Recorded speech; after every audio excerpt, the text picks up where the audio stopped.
Nous sommes le 4 avril 2021, c'est l'heure de la revue de la presse et des médias israéliens en direct de Jérusalem sur Radio Kalita.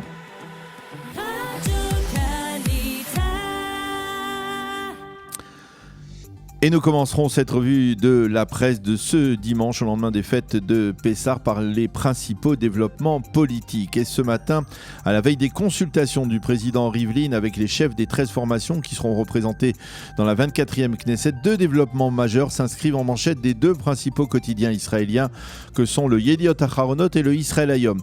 Le Yediot résume la situation en manchette en deux messages. Le Likoud menace Smotrich, Lapid fait pression sur Bennett.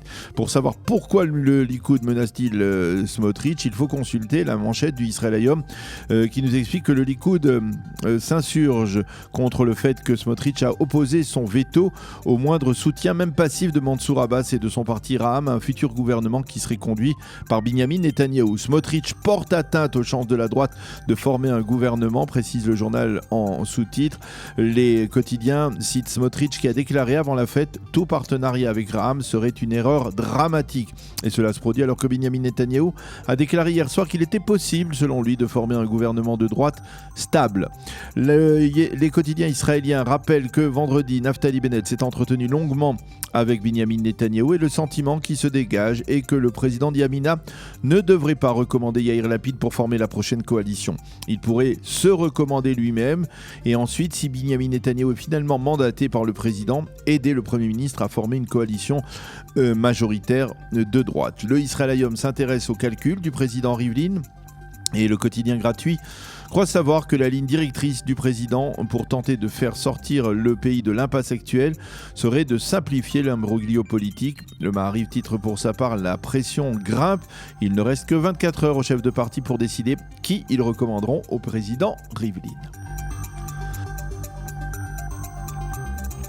Alors qu'écrivent les éditorialistes à propos de ces derniers développements, Amnon Lord, dans le Israël Hayom, reconnaît ce matin que le titre de faiseur de roi sied parfaitement à Naftali Bennett. Lord estime que Bennett doit recommander Netanyahou au président Rivlin pour empêcher la classe politique de s'embourber dans de dangereux marécages.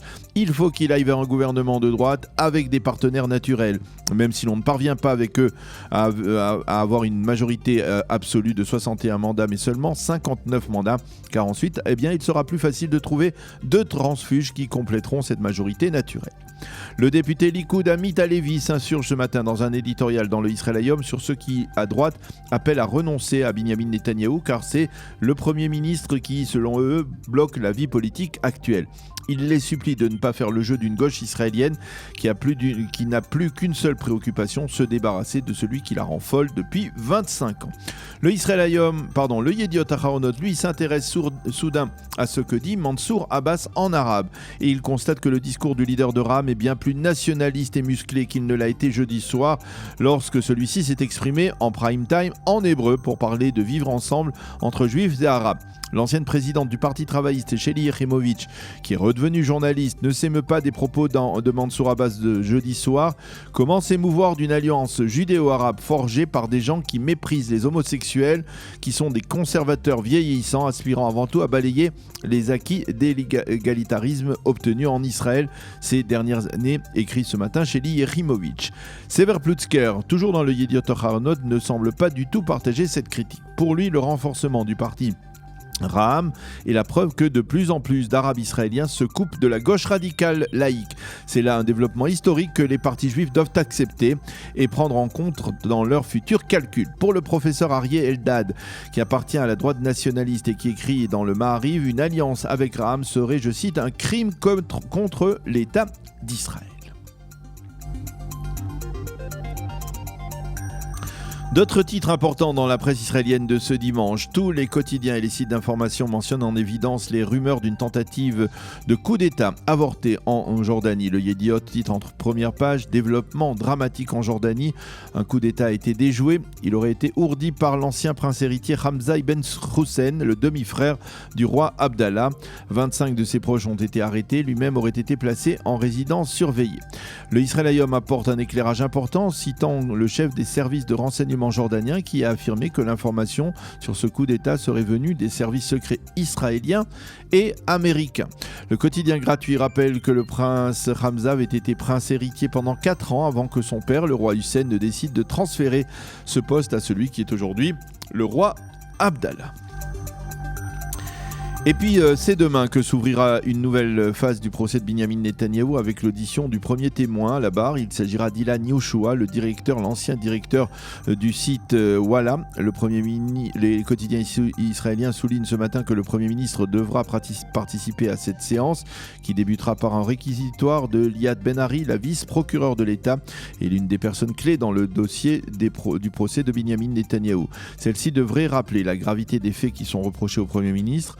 Un développement qui pourrait d'ailleurs impacter les consultations du président Rivlin demain également. Il faut rappeler que le procès se déroulera dans un ordre établi par le parquet, un ordre qui va du dossier le plus sérieux selon lui.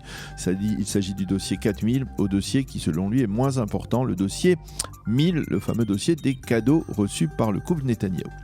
Et puis impossible de ne pas mentionner en ce lendemain de Pessah les festivités de la Mimouna qui s'étalent en première page et dans les pages intérieures des quotidiens israéliens, des festivités toujours très hautes en couleur.